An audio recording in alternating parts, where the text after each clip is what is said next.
Welcome to Virtual Rush. Tonight, we're really happy to have Elasait with us, who has sat on the board numerous times and served once and served the SCA for her entire tenure of being part of our hobby group.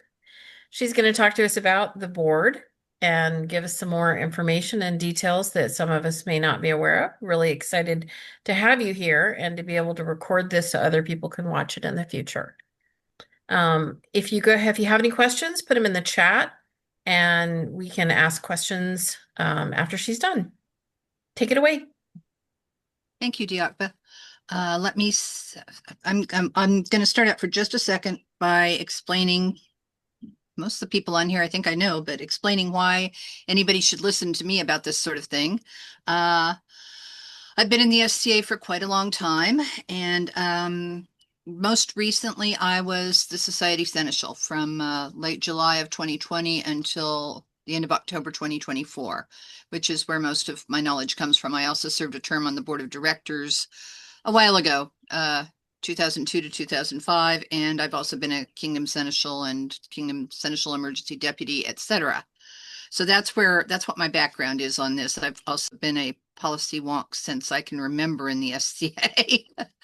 And I have a PowerPoint that sort of has, it's I'm not real experienced with them, but it sort of has to do with this. So I'm going to try and share my screen now. I won't be able to see anything when I'm doing that the way I figured out to do it. So let's see if this works now. And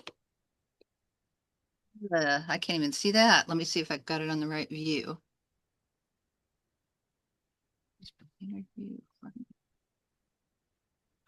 Okay, I have no idea what anybody is seeing. We can see your whole PowerPoint right now. Hmm. If you look down at the bottom of that screen on the right-hand side, there you go. Ah, I got it.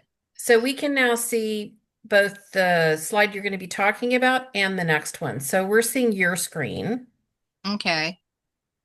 I've got one big screen that shows just the slide I want to talk about. So that's interesting. Now, what were you saying about where to go? Um, I think this may be as good as we're going to get for the moment. If you Okay. look at because I think that anyway, go to the bottom of your screen on the right-hand side and you'll see the little screen icon that's right next to your volume. It's just to the left of your volume. Oh, on Zoom. No, on your PowerPoint screen. Right-hand side, you're almost there. That one. This one. Yeah. See what happens. Okay, what happened? We're still seeing what technically is your screen. For some reason, it's flipped them. Hmm.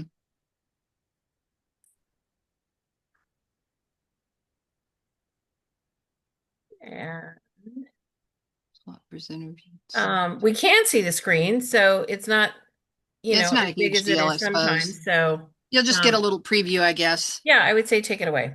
Okay. All right. So yeah, this was my initial I taught this class in Avocal about a year ago, more or less, and this was the initial one I made for the title of the class, how a glimpse at how the sausage is made. This class is the purpose of this class is to try and show how the SCA has two sides to it. There's the game side, what a lot of us call the game side, which is what most people think of. It's the fun stuff. We go to tournaments, we go to events, we eat feasts, we have court, we do A&S, we do heraldry, all the fun stuff. But we're also a nonprofit corporation. And what this class tries to do is kind of show how that side of it works and how it kind of fits in and supports the structure of the game side. Um, I'm looking at top levels here. This is definitely not kingdom specific. First thing, my opening caveat is that no matter what anyone says or infers or tries to infer from any SCA documents, modern laws are always going to apply. If there's an SCA rule or policy and it's in conflict with a local regulation or a federal or state or in Canada, a provincial law, then that real world law is always going to supersede any SCA rule or policy.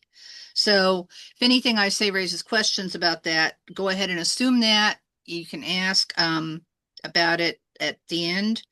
I'm not a lawyer. I'm not qualified to give legal advice. That said, there's a lot of people out there who usually aren't also qualified to give legal advice, who expound on things like nonprofit law, etc., and don't necessarily get it right. And even the lawyers don't always interpret things the same way. So just because somebody says something out there on social media does not make it true. One example of that is every now and then you run across someone who says, "Oh, well, it's we have free speech in this country, so I can put anything I want to on social media, on SCA social media, and you can't stop me." Well, yeah, we can, because free speech in the Constitution applies to the government. The government can't stop you from saying what you want, but a private organization has some freedom to do so. Um, going to give a little, let's see. Yeah, that one. We'll go to the next one. Okay. Brief SCA history that most of you are probably familiar with. The SCA started with a backyard party in Berkeley, California in 1966. People there reportedly had no idea they were forming an organization. A couple of years later, it incorporated as a 501c3 not-for-profit education organization.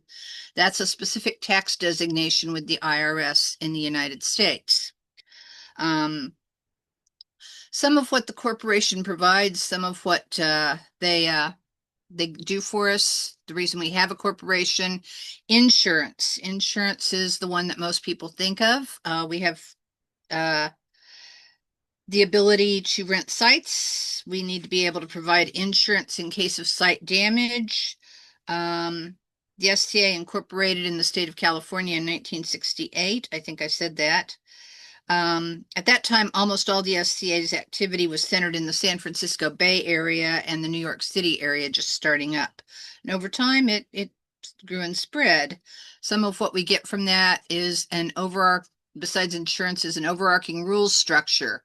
You can go from one coast to the other, or even one country to the other. And yes, there will be differences, and interkingdom anthropology is absolutely fascinating, but you'll be able to recognize the basic game we're playing. The rules will be similar. If you participate in martial activities, those rules will be very similar from one place to another. It will look familiar to you. Transferability, you earn an award of arms in your kingdom and you go to another kingdom and it's going to be recognized that you have that award.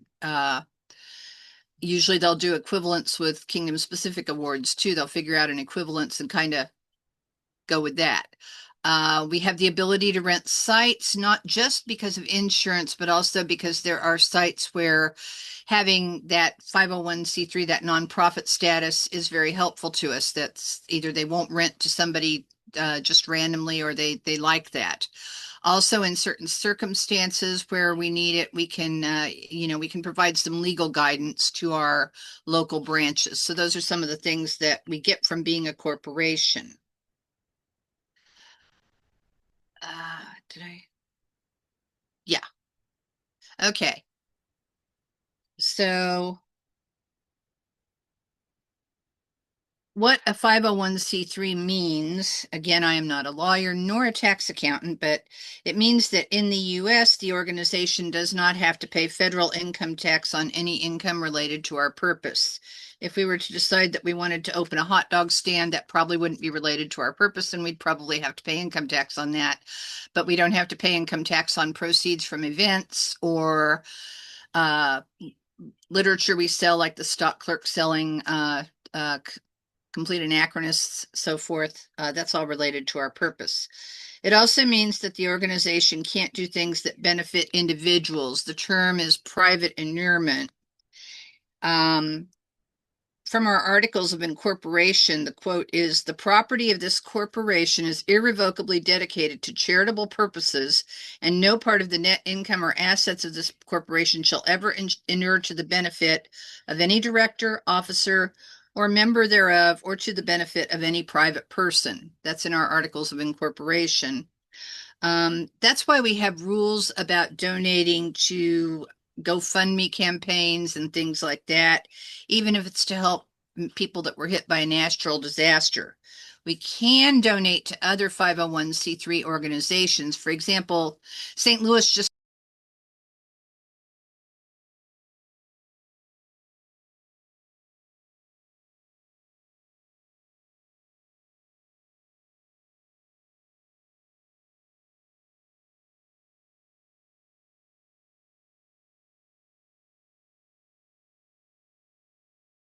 or paying on member fees or so forth. There is on the SCA website a membership assistance fund that is funded entirely by donations that people have made as individuals. It's named after Renee Signorati, whose idea it was and who was our corporate vice president of corporate operations for many, many years. And people can go in and donate an amount to that specifically. And then when somebody has trouble affording their membership, all they have to do is go in and basically contact the current vice president of corporate operations and ask to take advantage of it. There's not a needs test or anything. And as long as there's money there that people have donated, they can do that. Some things that private inurement is not, because this is something we hear a lot of. Doesn't mean we can't pay employees. Doesn't mean that groups can't hold money. I've heard all sorts of things like, oh, if you have more than such and such amount in your account, we're violating our nonprofit status. No, we're not. Doesn't mean that an event can't make a profit. None of that. It does mean that we're not a political organization. That mostly means we can't do anything that campaigns for a particular candidate for a modern political office. Again, from the Articles of Incorporation, no substantial part of the activities of this corporation shall consist of the carrying on of propaganda or otherwise attempting to influence legislation, nor shall this corporation participate in or intervene in, including the publishing or distributing of statements, any political campaign on behalf of or in opposition to any candidate for public office. That doesn't mean we can't do things like participate in a pride parade, which some groups have done, that sort of thing. It does mean that we can't lobby for specific legislation, or if Duke Smasham decides to run for his state senate, we can't help him or oppose him as an organization. Okay. Um, so we're a modern nonprofit corporation, and as such, we have to have certain things. We're required under California law. We have to have a board of directors. We're also required to have a president, a secretary, and a treasurer. Those three offices can legally be held by directors, and once upon a time they were, back in the dim and distant, misty past. But for a long time now, they've all been non-directors. They're officers of the corporation, but not directors. Okay. The board of directors is at the top of everything. Per California corporate code, they retain ultimate authority over all of the corporation's actions. Of course, they delegate a lot to the officers. Hmm? A few misconceptions about the board. They are not paid. They are volunteers. I see things every now and then on social media where somebody is like, oh, the board, the salaries, the board doesn't get salaries. They don't get any money. Um, they can get expenses reimbursed. That is pretty closely exclusively travel to in-person board meetings, of which the board used to have 4 of those a year. Then COVID happened and stopped all in-person things, and also caused some financial issues as people weren't buying memberships because they had COVID to deal with. At that time, we went to virtual meetings. They have restored in-person meetings. I shouldn't say we, I'm not part of the board. They've gone to 2 a year now. For the time being, they had one in April. They'll have one again in October. That's the plan. The in-person meetings are really valuable. Having been on the board back when it met in person, I can tell you that they do get a lot done. Anyway, another myth is board members aren't recycled all that often. You hear same people keep getting, no people, same people don't keep getting on the board. Almost always, I know of one. The current chair was put on the board again for a full term. That's the only one that I know of in all recent years who will have served two full terms. Almost always, when a former director is voted back on the board, it's because someone had to resign early from a term, and the board wants a former director to fill out that term, which is typically 1 to 2 years or so, because they already understand how things work. There's a big learning curve coming on the board, and if you already have an idea of how things work, if it's going to be a short term, that makes it better, makes it easier. Um, you do not have to be a peer to be on the board. A lot of people seem to think that. Most often they are, because one of the things that they look at is, do you have a good, well-rounded SCA experience? The breadth and depth, usually it's likely your kingdom might have recognized your contributions to the SCA, but it's by no means a requirement. We have one director now who is not a peer, and I believe the director-elect that just got voted on is also not a peer. I'm not quite sure about that. Um, the board looks at real world qualifications and expertise to a great extent. Often they'll see a particular hole or a lack and look for someone who would fill that lack. One good example is a couple of years ago, the directors decided they needed somebody on the board, or it would really be useful to have somebody on the board who was an HR expert, human resources expert, and they found someone who is highly placed in HR in a fairly large California corporation, and voted her onto the board because that was useful to them at the time. Well, still is. But okay, other things that people usually don't know: the board can only act as a body and only at duly constituted meetings. Of course, they can communicate outside of meetings, they can work on projects, all that, but any official board action that actually affects the corporation has to take place in a meeting. And you can read about requirements for how meetings are called in the bylaws and corporate policies, which I will talk a little bit about later. Another thing that people often don't realize: an individual director has no power. One director with an opinion and a few bucks can get a cup of coffee. Two directors with a shared opinion and 50 bucks between them can go out for pizza and plan how they're going to persuade at least two more members to see things their way. Our current board is pretty cognizant of this. In years past, I've sometimes seen directors who apparently thought they could speak for the board, and that's the next other thing. No single director speaks for the board unless they're specifically authorized to do so, except for the chair in a few very specific circumstances. And the official spokesperson for the SCA is actually the president, who is not on the board. Um, Another thing that I put on the slide here is that a normal board term is 14 quarterly meetings, 3.5 years. That's quite a while. That's why occasionally you get people who can't fulfill that entire commitment, and so they have to bring somebody back in, or they choose to bring somebody back in, sometimes who's been on the board before. Let me find my button again to advance. Well, yeah, okay.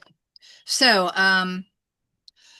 corporate and society officers, which is part of the meat of this. We have corporate officers, we have society officers. As a broad general rule, corporate officers deal with the modern legal and financial side of things that we need to run our corporation and with our existence as a modern corporation, and society officers run the game side of things, um, that's involved with our historical recreation activities. So there's a president, and the current president is named Bao Pham. He lives in Onstiora, and he oversees things like moving the corporate office. It's moved a couple of times in recent years to smaller, cheaper quarters, more suitable quarters.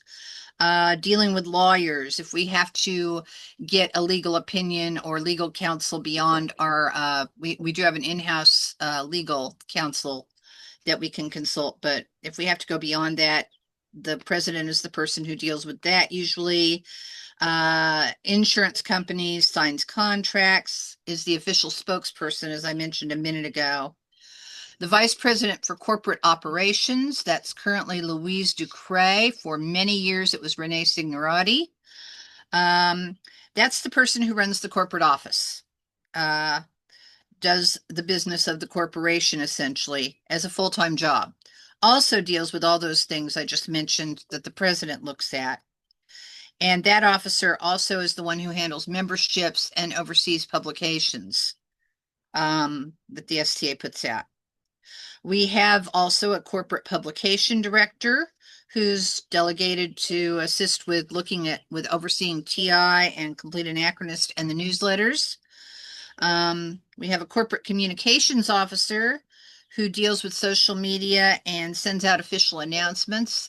That position, the person who currently holds it will be stepping down in several months. So that position was just posted for people who have that skill set and interest. We have a corporate officer for inclusive programs. That was used to be called DEIB officer, kind of changed it to make it broader.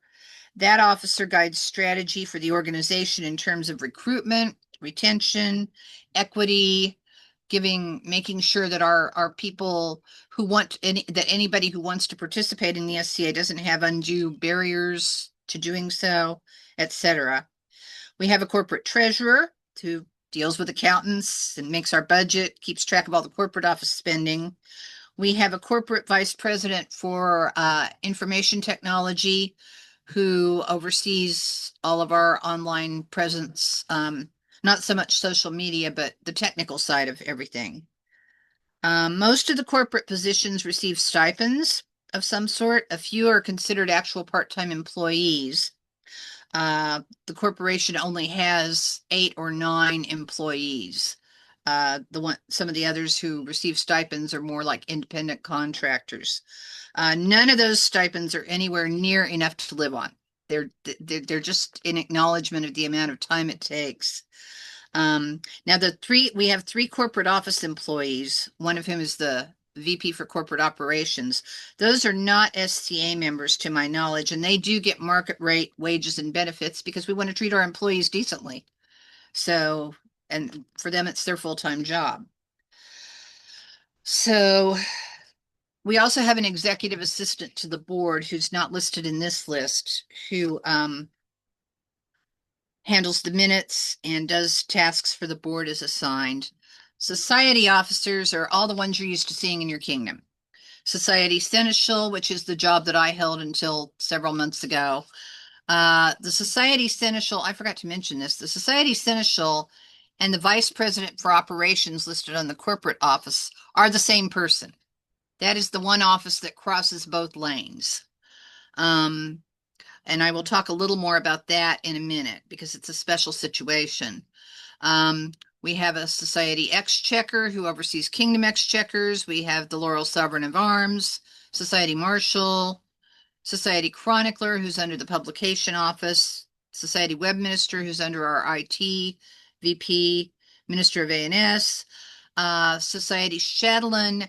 At the about a year ago, the board decided to make that a designated society office instead of just a deputy to the Society Seneschal. And the Society Diversity, Equity, Inclusion, and Belonging Officer, which has also recently been posted as a position. The corporate and society ones will have different roles. The society one will be more out facing. The corporate Office of Inclusion Programs is more working with the corporation itself. Both those positions were posted recently. We have a corporate officer, but he has encountered some life that's going to cause him to want to step down soon, I understand. Okay, this is the current organization chart that's going to be in the 2024 annual report. I hope it's showing up reasonably well that people can see it. It's a little hard to read because it's small. The one that's on the website, last I looked, was kind of out of date, but you can kind of see how things flow together here. You will notice that they have crowns sitting over here on the side, and that line from that just goes to the board of directors.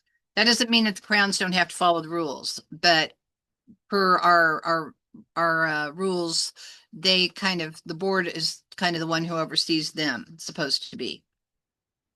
And you see all those various things I just talked about outlined here. Almost everything reports up through the president, but If you look at the agenda for a board meeting, which is usually put out a few days before the meeting, under the reports section, it kind of shows who reports up to whom. Um, the society officers all oversee those aspects of the game side of things, and they coordinate the kingdom officers that report to them. Along with the crown, they're responsible for appointing and warranting the kingdom officers. Most of those positions are completely volunteer. To my knowledge, and I could be wrong, the only ones who get stipends of society officers, the society exchequer gets a small stipend because that's a very time consuming and specialized job. And as society seneschal slash VP for for operations, there is a salary, but it is not one you'd quit your day job for. I didn't have a day job. I was retired, so it didn't matter to me. But um, my former job, Society Seneschal, is the only one that crosses both lanes, as I mentioned a minute ago. There's a corporate title, VP for Operations. The job is primarily game side. The job of Society Seneschal is primarily a game side job, but the Society Seneschal does deal with that modern legal entity of the corporation as well. A lot of the work involves coordinating with the president and the board and the vice president for corporate operations to facilitate information flow, keep those real world things running smoothly, the waivers that we need to sign, the site rules, information about insurance, and so forth. Um, the Society Seneschals, the supervisor of the Kingdom Seneschals. Kingdom Seneschals are the designated legal representatives of their kingdoms. Crowns are not legal representatives, baronages are not. Kingdom Seneschal is the legal representative of your kingdom. That's a little odd because the Society Seneschal isn't the legal representative of the SCA, but that's the way it works on that level. And the Society Seneschal's office is also the one that gets to deal with the unpleasant side of things. When people have trouble behaving themselves in the appropriate and respectful manner, that's called for by Corpora Section 2B, requirements for participants at society events. Okay. Most questions about how the SCA works can be found in this document here. Um, On the SCA.org website, you'll see a link to the SCA Organizational Handbook. That is sometimes referred to as the governing documents. That's our main rule book. It's actually 4 documents in one volume. The Organizational Handbook, which I never call it, hardly anybody ever calls it the Organizational Handbook. We tend to call it the governing documents. Contains in order, this is not the order of importance, this is the order they appear, corpora of the Society for Creative Anachronism, the bylaws of the SCA Inc., the corporate policies of SCA Inc., and finally, at the end, it's got the articles of incorporation of the SCA. Other than possibly the articles of incorporation, which has to be filed with the state of California, these documents have changed a lot over the years. And in fact, during 2020, you'll notice the date on this is revised April 1st, 2022. There weren't any real changes for a couple of years there. And then in 2024 and so far in 2025, there have been a number of changes to corpora and the corporate policies. So hopefully soon there'll be some updates available, a red line, if nothing else, on the website. There are a few websites out there where people have attempted to gather some of the older versions and upload them. And from a historical standpoint, that's fascinating. I love looking at the older stuff. I remember a lot of it because I've been around for a while, but you have to be careful that you're referring to the current versions if you're citing rules. I have seen people say, well, it says this and so, and well, it said this and so in 2018, and they took it out in 2020, dude. That's not what it says anymore. Um, so the most current version is available on the SCA.org website. Older versions aren't on the website because that would cause a lot of confusion. So what these are, let me see. Yeah, that's what I want. Okay. So what these things are. Again, this is what's in it. This time I listed them in the order of their precedence of importance. The articles of incorporation are on file with the state of California. It's just a one-page document. It outlines the organization's purpose, The articles of incorporation are over everything else legally. That's what we have to follow. Fortunately, about all they say is that we won't do anything that contradicts our tax exempt purpose or help someone campaign for political office, and that none of our assets are going to be used for private gain of anybody. Again, that doesn't mean we can't pay someone for services rendered.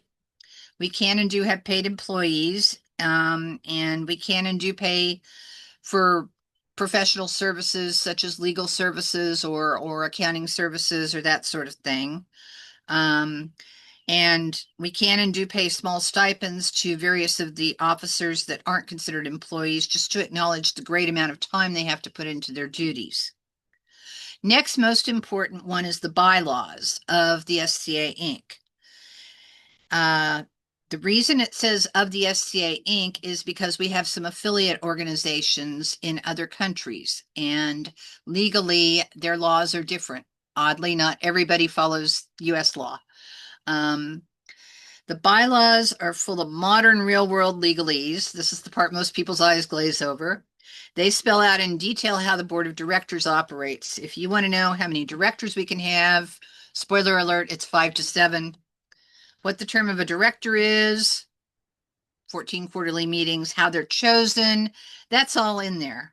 It also talks about how often meetings are held, what constitutes a quorum for a meeting, and how the board may act. It also spells out how corporate officers are chosen and what they are. There's a list, but the board can designate others.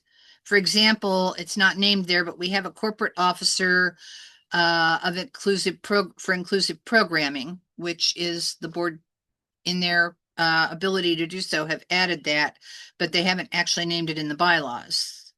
There are also some sections on contracts, funds, indemnification, records, all that fun stuff.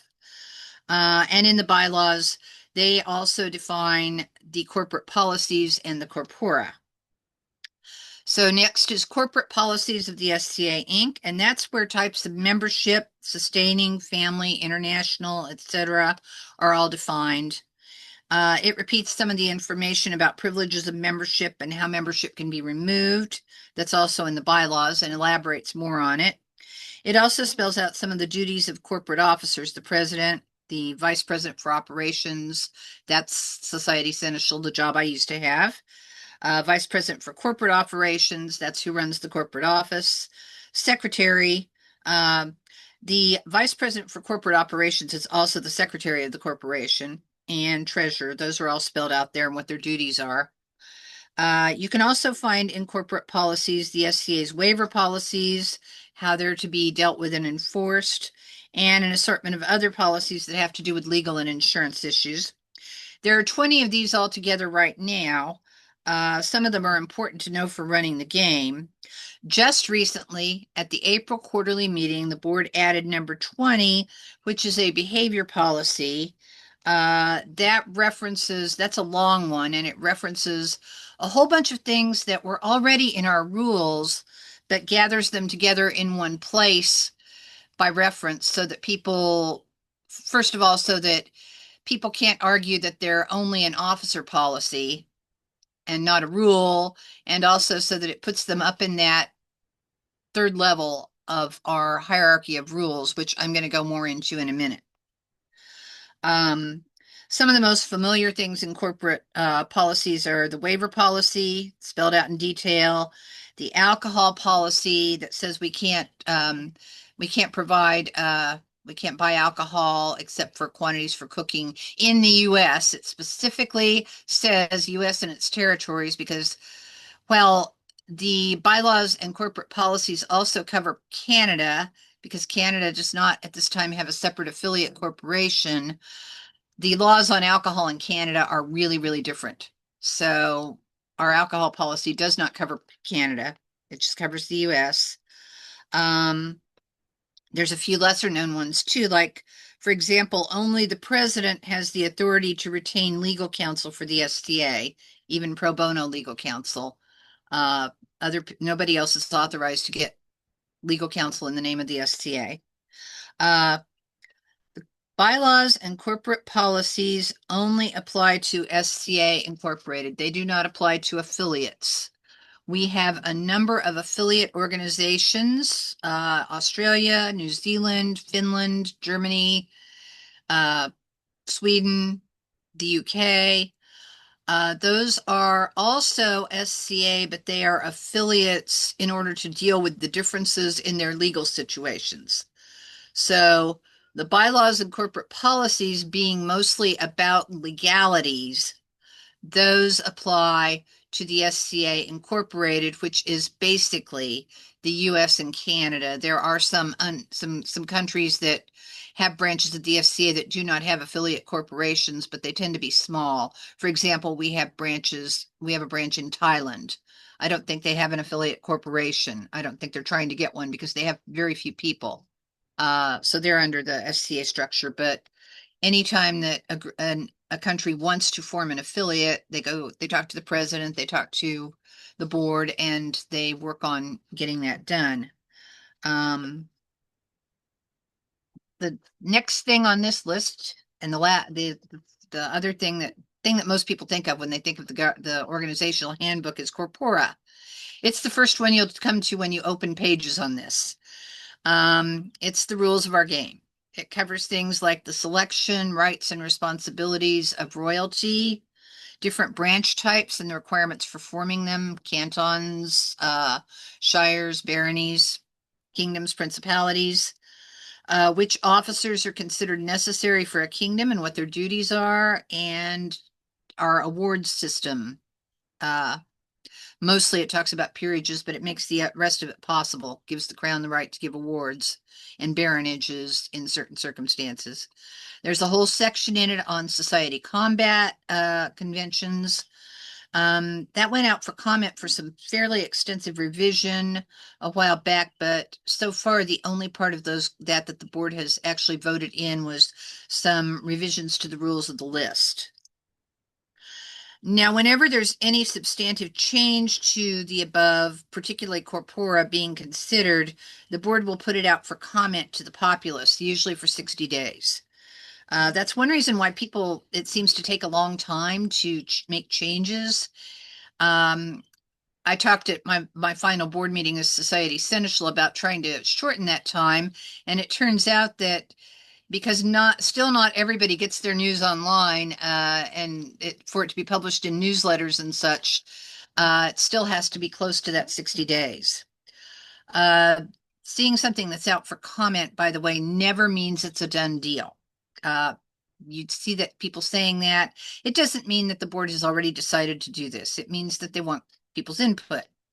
And they may or may not end up doing the thing, and they may end up changing the thing. I sent one corpora change out and then revised it, sent it enough to send it out again, and then we still made a small change when the board finally enacted it. That was all based on the feedback that we got. So when you see something go out for comment, please know that the board wants your opinion. The address is sca-comments@sca.org. That's on the website. It gets to all the directors and the corporate officers. It really isn't necessary to go look up each individual director's address. If you send something to comments, it will get to everybody. You can also mail it to the P.O. Box, which just moved from San Jose to another suburb in California whose name is escaping me at the moment. Scotts Valley, maybe? Okay. There is as I referred to, there's a hierarchy of SCA rules. And again, nothing ever supersedes real world laws or regulations. The SCA hierarchy of rules is Section 1A in corpora, in which they reiterate that despite the use of the word law, uh, it recognizes that modern law takes precedence. Then it also says that it talks about the approved language version and so forth. Okay, then it says within the society, if there's any conflict among the provisions of the following types of rules, those higher on the list will govern over those lower.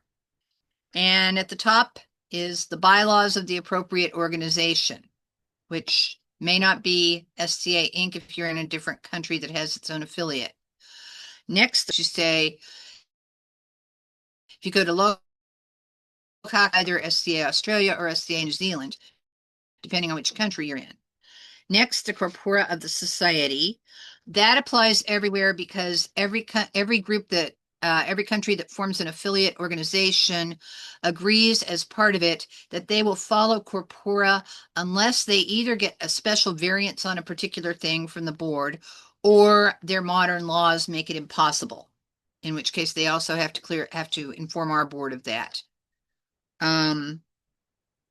So next is society officers' policies approved by the board. That's where your officer handbooks come in. Those all have to be approved by the board of directors, and they apply as long as they do not conflict with any of the things above it on the list. Hopefully between the officer vetting it and the board vetting it, there won't be conflicts. But if they were to come up, then that would be the higher documents would rule. Next, number 5 on that list is kingdom law within the kingdom that enacts it. Obviously, Callantyre law is not going to apply in, say, the East or anything like that. Next on the list is decision of the crown within the kingdom and for the duration of the current reign. Some kingdoms call these proclamations, some of them call them edicts. There are things that a particular crown says they want to have happen during their reign, but either they can't contradict their kingdom officer policies are a little bit shaky. Hopefully they have been approved by the crown. They're not listed in the society list of precedents of law. Kingdom officer policies ought to be following the society officer policies and just maybe go into more detail about something. So those are a little bit shaky on there. One thing you will notice is not on there is any sort of local bylaws or anything. After all of this in corpora, it says if they find it useful to codify their customs, branches and organizations such as orders, guilds, etc., are permitted to create charters. Charters are primarily administrative tools that can help the group to define structure and procedures. Unless written into kingdom or principality law, organizational charters do not have the force of law. Branch charters may not be written into law. So I've seen places where kingdoms call them bylaws or customaries, or it doesn't matter, or charters sometimes. It doesn't matter what you call them. You can call them George if you want to. They're guidelines. Such local things don't have. I've seen people try to cite them when they're arguing about something they've done that perhaps is against something higher up. They don't carry any force of law. They can't be enforced like law, like any of these 8 things listed here. The board has given the Society Seneschal's office the authority and responsibility to interpret corpora when questions arise as to the document's intent or there are apparent conflicts within it. Ultimately, the Society Seneschal's office is responsible for making sure that your kingdom laws are not contrary to the governing documents, to the organizational handbook, although your kingdom seneschal is the first line of authority there. It's their job to check any proposed law changes for conflicts. Society Seneschal also approves things like baronial advancements and takes the creation of new groups to the board to acknowledge. Your kingdom actually creates a new group. If your kingdom has a new shire, the crown and kingdom seneschal can acknowledge that and read it in a court, and then it just comes up to the society seneschal who takes it to the board just so it's recorded in the minutes. I had a thought and I lost it. Where'd it go?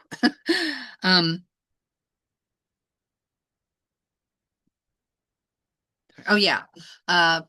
Sometimes a crown will decide that they're going to interpret kingdom law or corpora. They don't get to. Kingdom seneschal can interpret kingdom law and then bump it up to the society seneschal if there are questions about it.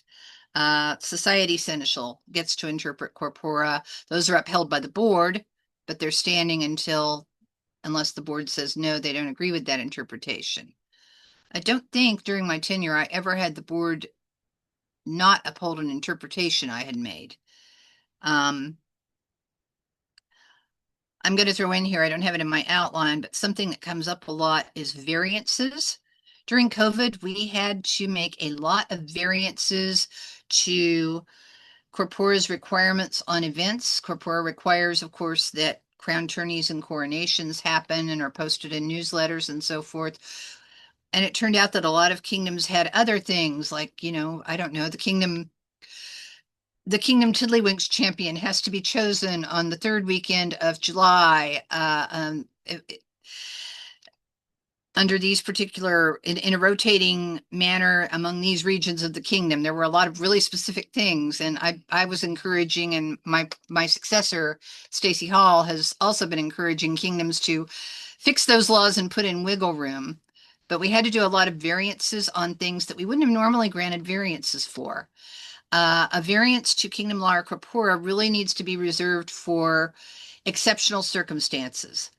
Common reasons those are granted are things like you just lost your event site through no fault of the group's own. Either it's been hit by a hurricane, or the site owners decided that there's a double booking, and we almost always seem to lose those for some reason. It's always the wedding that gets the site and not us. Or since it's required that the crown attend their coronation, their successors, their crown tourney during their reign and their successors' coronation, uh, if something comes up. We had one recently where they didn't turn out to need it, but somebody's 94-year-old mother suddenly had to go into the hospital and they weren't sure she was going to make it. And so, yes, we would give you a variance not to be at your decoronation for that, because that's a family emergency you couldn't have foreseen. Um, but some of the variances that we've sort of stopped giving are things like, oh, we just sort of forgot to put it in the newsletter.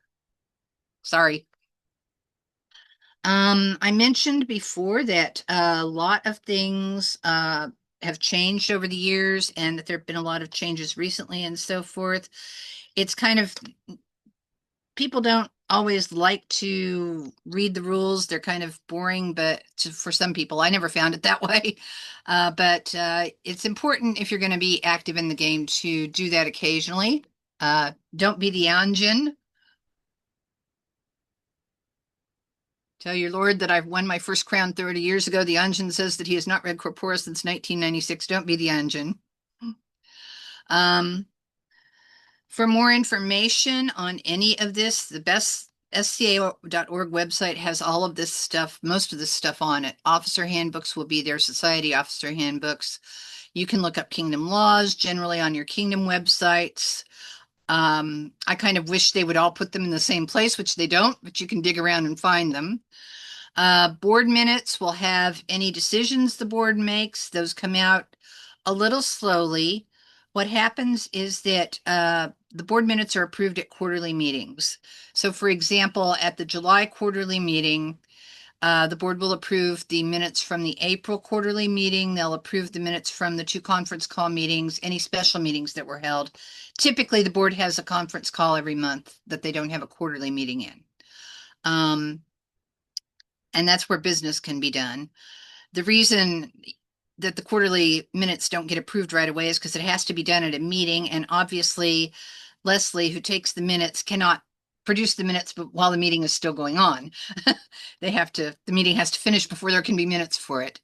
The president's report comes out a little more timely, and that will have the highlights in it. One important thing the president's report has is most of the officers will put commendations in their reports. And I don't think we can say thank you to our volunteers too often. So those are kind of important. You can also watch board meetings if you are so inclined. They post the information, or they push out an announcement on how to do that online. They are also recorded and put up on the website a few weeks later.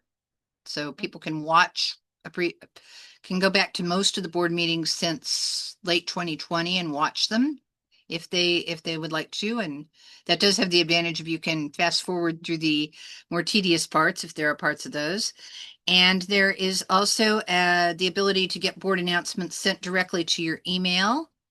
And I have a screenshot of that where that is on the SCA webpage because it's not necessarily easy to find. If you scroll down to the bottom of any page, I think on the SCA website, you will find this thing that says subscribe to announcements. If you click on that, you can get those announcements that they put on the webpage sent straight to your email too. Um, so there's several ways to stay informed. And finally, I can talk about this stuff all day, and anyone who's happens to be from Calentine is going to be at Lily's. And if you want to grab me and have a geek fest on it, feel free. Just shut me up when you're done. This is my contact information if anyone wants it. I am currently the emergency deputy to the Society Seneschal, but I won't be in that post forever, so I did not put my SCA.org address on here, just my personal email. And that is my presentation on this subject. So at this point, I guess if there are, I think that they usually, Carla, do they stop the recording before questions or? Uh, Typically, yes. Okay, let me